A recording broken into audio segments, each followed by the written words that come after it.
Hello dear students, basically those students who are going to take part in their 12th standard chemistry examination either belongs to CBSE or ISC. Dear students, आपको बीच में कुछ gap मिला है. ISC student 27 Feb को chemistry 12th standard paper को face करेगा और CBSE student 28 Feb को. आपके बीच आपको जो बीच में टाइम मिला है, चूंकि सारा सिलेबस है और इसी समय में आपको पढ़ना है, तो आपके सामने कई विकट परिस्थितियां डेवलप हो जाती हैं और अपने आप में आप पजल्ड फील करने लगते हैं कि कौन सा टॉपिक पहले पढ़ें, ऑर्गेनिक पहले पढ़ें या फिजिकल पहले पढ़ें या इनऑर्गेनिक पढ़ें. डियर स्टूडेंट, ये तो सभी को मालूम है, इधर सीबीएसई और आईएससी स्टूडेंट. अच्छी तरह से आपको मालूम होना चाहिए कि ऑर्गेनिक केमिस्ट्री का पार्ट अबाउट टू 50% है. 44% आईएससी स्टूडेंट का ऑर्गेनिक का पार्ट है और सीबीएसई को तो 47% है. इनऑर्गेनिक 20% है. एंड जो फिजिकल है, फिजिकल एक्चुअली ध्यान से देखें तो आईएससी स्टूडेंट का 30, सीबीएसई स्टूडेंट का 33% है जो इन फिजिकल केमिस्ट्री है, और जो student who belongs to ISC में ऑर्गेनिक का थोड़ा परसेंटेज बढ़ा दिया है और वो है 36%. तो सबसे ज्यादा वेटेज ऑर्गेनिक केमिस्ट्री का है, इसके बाद फिजिकल और सबसे कम है इनऑर्गेनिक केमिस्ट्री. लर्निंग ट्रिक मैं आपको बता दे रहा हूं और डियर स्टूडेंट इस ट्रिक को फॉलो करिए. आपका कॉन्फिडेंस लेवल, आपका विल पावर, आपकी learning style, learning interest, revision intensity सब बढ़ जाएगी. उनमें से आपको पहले पहले फोकस करना है, कुछ चीजों में ध्यान देना है. सबसे पहले मैं डिस्कस किए दे रहा हूं कि कैटेगरी आप डिसाइड कर लीजिए, चाहे ऑर्गेनिक हो या इनऑर्गेनिक हो या फिजिकल हो. आप सभी को मालूम है हर चैप्टर में तुरंत आप समराइज करिए. 2 आवर्स केवल इसमें समय दे दीजिए कि फिजिकल के जो 3 चैप्टर हैं, और वो हैं डियर स्टूडेंट, एक सॉल्यूशन, दूसरा इलेक्ट्रोकेमिस्ट्री, तीसरा केमिकल काइनेटिक्स.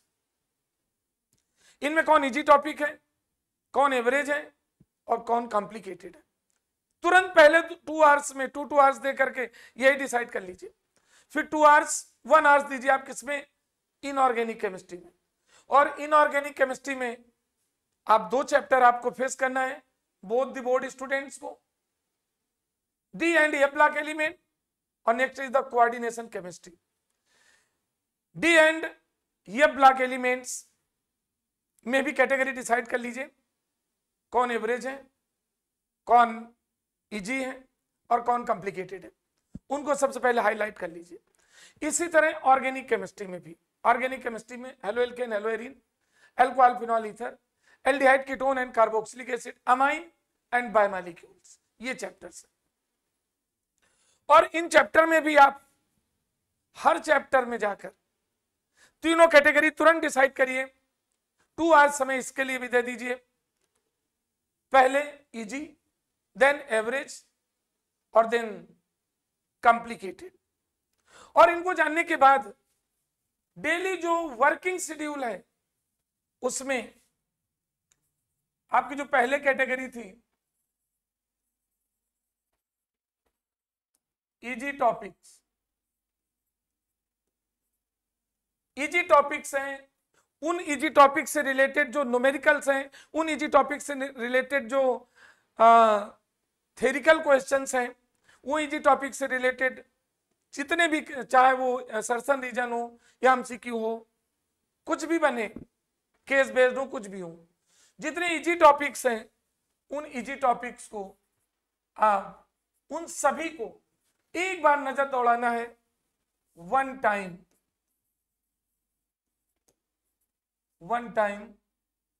Per day. एक टाइम निकाल करके एक बार इनको दिन में एक बार जरूर देखना है, ठीक है, जो आपका टाइम मिला है। इसके बाद हर टॉपिक के जो आपके इजी से थोड़ा टफ है, कॉम्प्लिकेटेड से बिलो है, means average,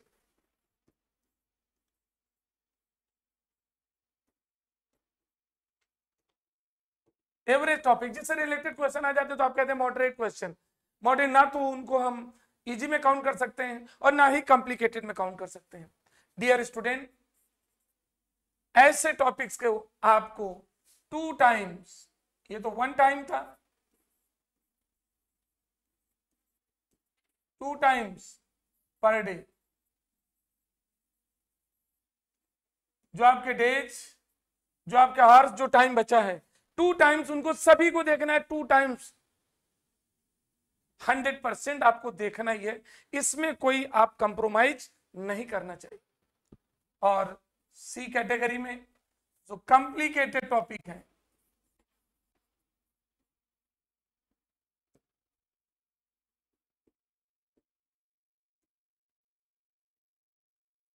dear student, complicated topic को, अब कॉम्प्लिकेटेड टॉपिक फिजिकल के हो, ऑर्गेनिक हो, इनऑर्गेनिक हो, टॉपिक मींस उनसे related all types of questions, वो टॉपिक का पहले कंसेप्चुअली बहुत ढंग से पढ़िए, उनसे रिलेटेड सारे क्वेश्चंस को, और देखिए कितना 3 टाइम्स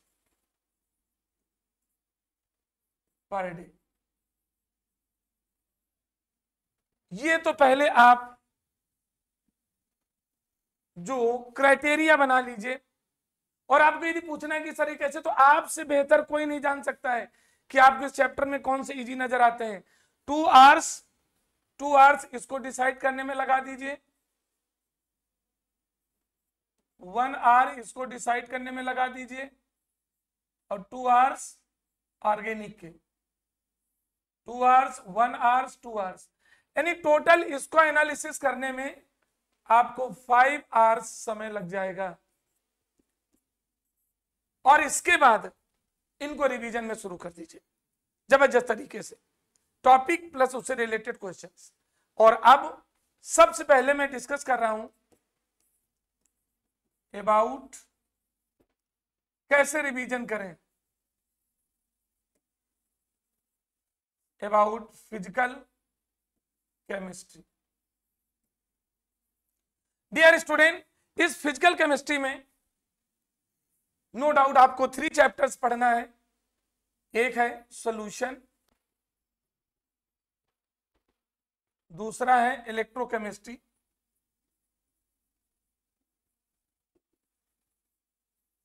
और तीसरा है केमिकल काइनेटिक्स।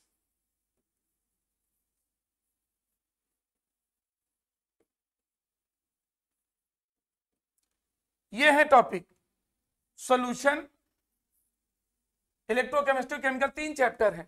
डियर स्टूडेंट, इसमें मैं आइडिया बता दे रहा हूं कि किसको सबसे पहले कितना पढ़ना चाहिए। बहुत ध्यान से देख लीजिए। सबसे पहले आप क्या करें, सॉल्यूशन चैप्टर ले लें, इलेक्ट्रोकेमिस्ट्री ले लें, और केमिकल काइनेटिक्स सिस्टमेटिक तरीके से। अभी नहीं कि पहले एक चैप्टर पढ़ते चले जा रहे हैं, इन सिस्टमेटिक तरीके से जितने टॉपिक्स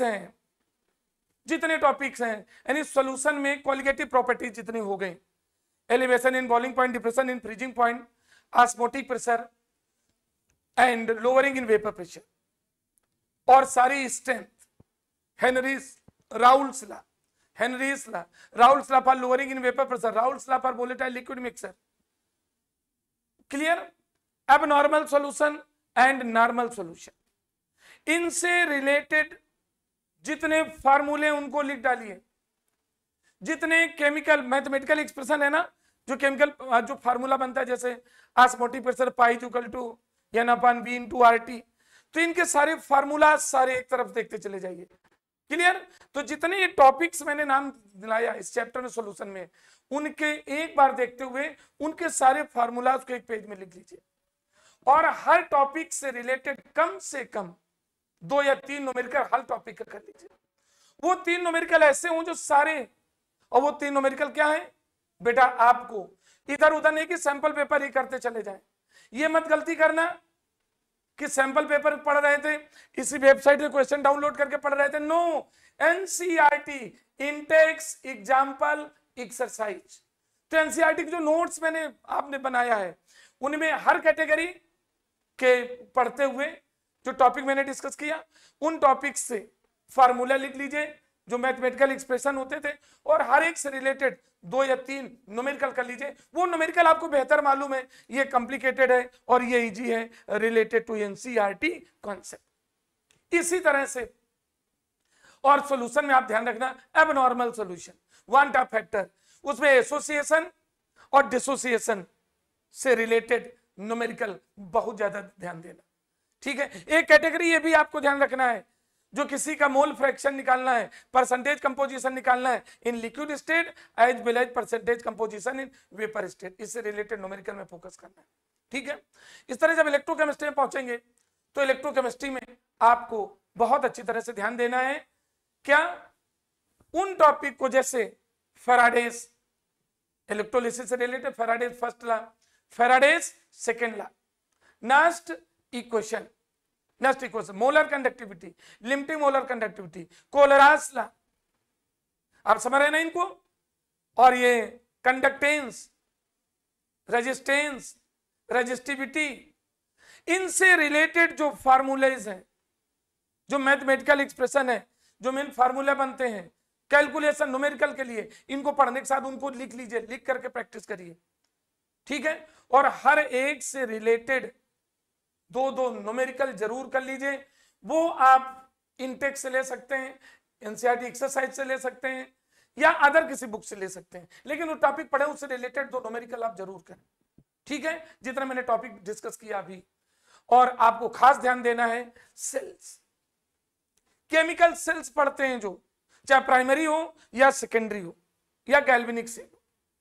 गैल्वेनिक सेल है, आप समझते हैं ना, गैल्वेनिक सेल, प्राइमरी सेल चाहे वो ड्राई सेल हो, प्राइमरी सेल हो चाहे मरकरी सेल हो, सेकेंडरी सेल में चाहे लेड स्टोरेज बैटरी हो या निकल कैडमियम सेल हो।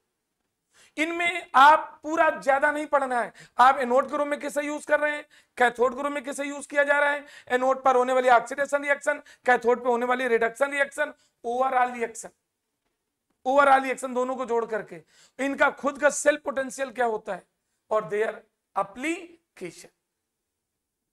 जो सेकेंडरी सेल हैं उनको ये जो मैंने बताया इस कॉन्सेप्ट से लर्न करते हुए, और ये लिख करके लर्न करेंगे, दिन में कितनी बार देखेंगे मैंने आपको बता दिया है। और इन टॉपिक्स से आप खास ध्यान रखें, जो सेकेंडरी सेल हैं उनके रिचार्जिंग इक्वेशन पर जरूर फोकस करें। क्लियर?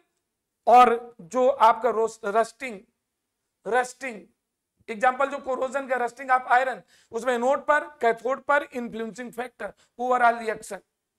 ठीक है, और SHE स्टैंडर्ड हाइड्रोजन इलेक्ट्रोड से रिलेटेड 2 न्यूमेरिकल जरूर हैं आपके उसमें। तो नस्ट इक्वेशन से इक्विलिब्रियम कांस्टेंट कैसे निकालते हैं, और जो आप पढ़ते हैं गैल्वेनिक सेल, उसमें इलेक्ट्रॉन और करंट के मूवमेंट की डायरेक्शन क्या है, इन चीजों से अब बहुत अच्छी तरह से इनको फोकस करें, सारे पढ़ लें। इसके बाद केमिकल काइनेटिक्स में पहुंचते हैं। तो केमिकल, अच्छा एक चीज और इलेक्ट्रोकेमिस्ट्री में ध्यान रखें, कंडक्टिविटी और उसका कंसंट्रेशन, वीक इलेक्ट्रोलाइट और स्ट्रॉन्ग इलेक्ट्रोलाइट, डाइल्यूट करने पे कंसंट्रेशन क्या होगा, वीक का भी और स्ट्रॉन्ग का, इस पे जरूर फोकस करें, ग्राफिकल रिप्रेजेंटेशन जरूर आएगा। और केमिकल काइनेटिक्स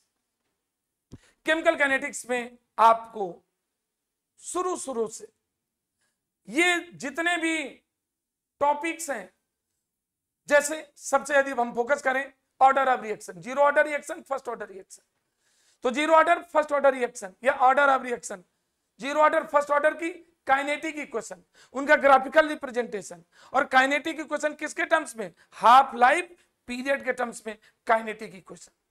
ओके, और ग्राफ बहुत अच्छी तरीके से आना चाहिए। इनसे related 3 numericals of each category is compulsory. Her category के एक एक दो न्यूमेरिकल जरूर है जो मैंने टॉपिक बताया। ओके, इसके अलावा आपको बहुत हाईली फोकस करना है activation energy. Arrhenius concept about activation energy. Activation energy का कैटालिस्ट से क्या रिलेशन है, एक्टिवेशन एनर्जी रेट कांस्टेंट और टेम्परेचर के बीच क्या रिलेशन है। ओके, आर्हेनियस इक्वेशन का जो एक्टिवेशन एनर्जी का आर्हेनियस इक्वेशन और उसको टेम्परेचर और कांस्टेंट के बीच T1 T2 और K1 और K2 के रेट कांस्टेंट और टेम्परेचर के वेरिएशन का जो इक्वेशन है वो बहुत अच्छी तरह से उससे रिलेटेड एक न्यूमेरिकल कंपलसरी आएगा। और एक क्वेश्चन जो कंसेप्ट मैं बता रहा हूं इससे रिलेटेड आपके एनसीईआरटी में एग्जांपल इंटेक्स का लास्ट क्वेश्चन है क्या, the number the energy, listen what I want to say, the number of fraction of reactant molecules whose average energy is either equal or greater than activation energy। ये expression आपको बहुत अच्छी तरह आना चाहिए। फिर से सुन लीजिए मैं क्या कहना चाह रहा हूं। Number of fraction of reactant molecules के लिए इक्वेशन बनाना है आपको जिनकी एनर्जी एक्टिवेशन एनर्जी की इक्वल होती है या उससे ग्रेटर होती है। इसके अलावा जो रेट ऑफ रिएक्शन क्या है, रेट लॉ क्या है, और रेट ऑफ रिएक्शन के कौन एक इंटीग्रेशन कॉन्सेप्ट पे क्वेश्चन बनता है। एक आप बनाना जानते हैं रिएक्टेंट का dx minus dx upon delta x upon dt, और जो कोफिशिएंट होते हैं वो फ्रैक्शन में आ जाते हैं। वो डिसइंटीग्रेशन इक्वेशन सभी को आना चाहिए, एक न्यूमेरिकल उससे जरूर होगा। Okay, rate constant order of reaction का जो रेट कांस्टेंट होती है nth ऑर्डर रिएक्शन की यूनिट निकालना बहुत अच्छी तरीके से आना चाहिए। ठीक है, और इसको ये नहीं कि एक एक लेके चल रहे हैं, ये नहीं कि दो क्वेश्चन एक तीन सैंपल पेपर कर रहे हैं। पहले चैप्टर में फोकस करिए और उससे रिलेटेड क्वेश्चन का डालिए 1 marks 2 marks 3 marks 4 marks. Okay, और इसी तरह से ये तो आपका फिजिकल का हुआ, और फिजिकल के बाद जो दूसरा है logic, dear student, that logic is related to organic chemistry. इसमें बहुत ज्यादा फोकस करना है और पर डे जो मैंने टाइम बताया वो करना है। ये नहीं कि पहले फिजिकल पढ़ रहे हैं पहले ऑर्गेनिक पढ़ रहे हैं, वो कॉन्सेप्ट आपको परेशान कर सकता है। सभी को एवरेज लेकर के चलिए। ऑर्गेनिक केमिस्ट्री में आप देख रहे हैं chapter haloalkane haloarene alcohol phenol ether aldehyde ketone carboxylic amine and biomolecule 5 chapters. जबरदस्त वेटेज है। इसमें कैसे शुरुआत करें डियर स्टूडेंट, इसमें सबसे पहली चीज है आप एक बार आईयूपीएसी सिस्टम की ओर नजर जरूर डालें। आईयूपीएसी सिस्टम एक बार जरूर देख लीजिए कि जितने ग्रुप्स हैं उनके ग्रुप का जनरल फार्मूला, कॉमन नेम और आईयूपीएसी नेम बहुत कंपलसरी है, अदरवाइज ऑर्गेनिक केमिस्ट्री में आप परेशान हो जाएंगे। ये जरूर देख लीजिए, जरूर नजर डाल लीजिए।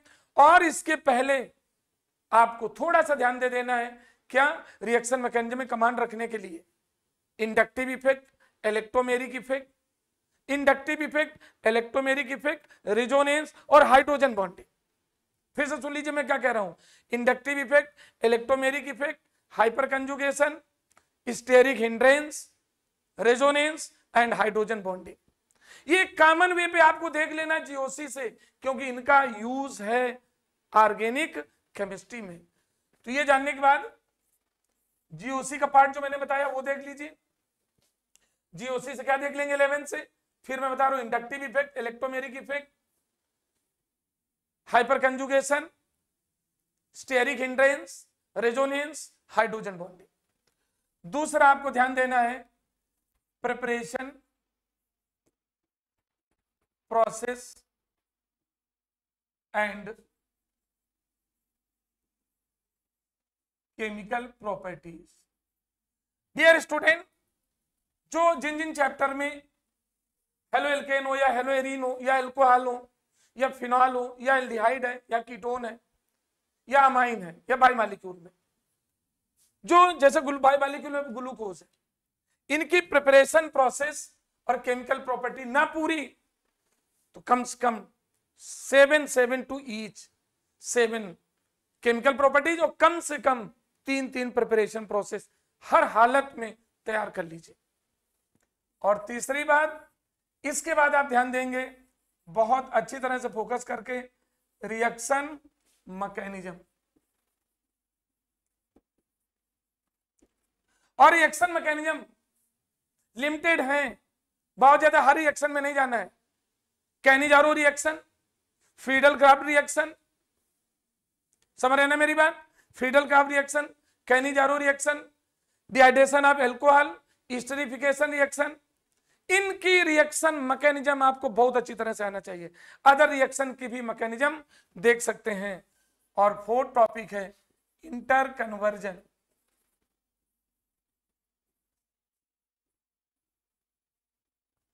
इंटर कन्वर्जन आप अच्छी तरह जानते हो, जो टॉपिक पढ़ते जाए उससे रिलेटेड कौन सा इंटर कन्वर्जन है, पहले पूरा चैप्टर रिवाइज कर लें, ये जो इसके बाद इंटर कन्वर्जन में आए, ठीक है।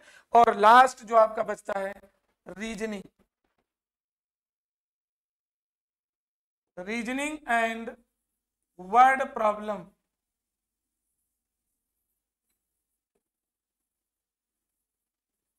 रीजनिंग होंगे और क्या होंगे, वर्ड प्रॉब्लम। वर्ड प्रॉब्लम समझते हो ना, न्यूमेरिकल आता है A to B, B to C, C to D, D to E, E to F, ABCD को पहचानिए, उनसे रिलेटेड रिएक्शन रखिए, लिखिए। ये और रीजनिंग बहुत आती है ऑर्गेनिक केमिस्ट्री में। इतने टॉपिक को आपको बहुत अच्छी तरह से देखना है, खासकर एल्डिहाइड कीटोन कार्बोक्सिलिक में रिएक्शन को बहुत फोकस करना है, और बाय मॉलिक्यूल चैप्टर में थ्योरी को बहुत ढंग से लर्न करना है। क्लियर? और आपका जो तीसरा रह गया कैटेगरी इनऑर्गेनिक केमिस्ट्री में 2 चैप्टर है सर, 20% वेटेज है, 14 मार्क्स, डीएनए ब्लड और कोऑर्डिनेशन केमिस्ट्री। डीआरए पढ़ने के पहले आपसे मैं सलाह दे रहा हूं कि आप 11th में जाकर के वीबीटी और एमओटी देख लें। 11th में जाकर के VSEPR theory, balance electron pair repulsion theory, यानी केमिकल बॉन्डिंग का वेस्पर थ्योरी और एमओटी जरूर देख लें। और पीरियोडिक प्रॉपर्टीज का electronegativity, electron gain enthalpy, ionisation enthalpy, ठीक है, एटॉमिक रेडियाई, और ये और एंथैल्पी ऑफ एटोमाइजेशन, इनको अच्छी तरह से स्टडी कर लें। और इसमें चूंकि आप जानते हैं डीएनएफ में जो ट्रांजिशन सीरीज है, ट्रांजिशन सीरीज से रिलेटेड जितने क्वेश्चन है फर्स्ट ट्रांजिशन सीरीज में जो मैंने अभी टॉपिक डिस्कस किया, उनसे रिलेटेड सारे क्वेश्चन बहुत ढंग से आपको कर लेना है। खासकर KMNO4 और K2Cr2 इनकी प्रिपरेशन प्रोसेस, इनका बॉन्ड स्ट्रक्चर और इनकी all the chemical properties, molecular state, ionic state में बहुत ढंग से पढ़ लीजिए। ओके। और फाइनली आपका coordination chemistry. Coordination chemistry dear student, it is very useful for you, और उसमें खासकर फोकस करना है आपको किसमें, types of ligands, types of ligands, difference between complex compound, coordination entities and double salt. Okay, Werner theory, एक question Werner theory का दिया है, सेक्शन सी में होगा, और वर्नर थ्योरी से primary valency, secondary valency, colour origination से related question है। ओके। और डियर स्टूडेंट, इसके साथ साथ आईयूपीएससी और आइसोमेरिज्म तो ऑर्नामेंट है इस चैप्टर का। आईयूपीएससी कोऑर्डिनेशन केमिस्ट्री में और आइसोमेरिज्म, आइसोमेरिज्म में आपको हाईली फोकस करना है स्टीरियो ऑप्टिकल और ज्योमेट्रिकल। और वीबीटी सीएफटी, वीबीटी के सारी लिमिटेशन ढंग से पढ़ लेना जरूर है।